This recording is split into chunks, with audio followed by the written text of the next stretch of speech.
Астанада жастар арасында құқықтық мәдениетті қалыптастыруға бағытталған ерекше би фестивалі өтті.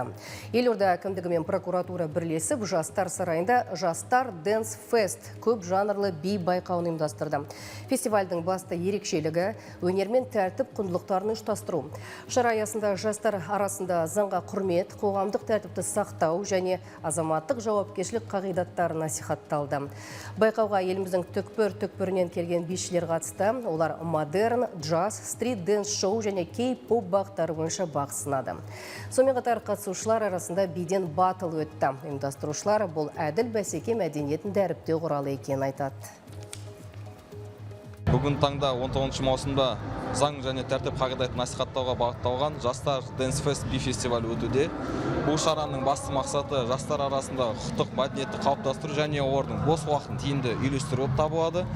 Қазіргі таңда өскелең ұрпақтың құқықтарын қорғау және балалардың қауіпсіздігін қамтамасыз ету прокуратура органдарының басым қызметі болып табылады.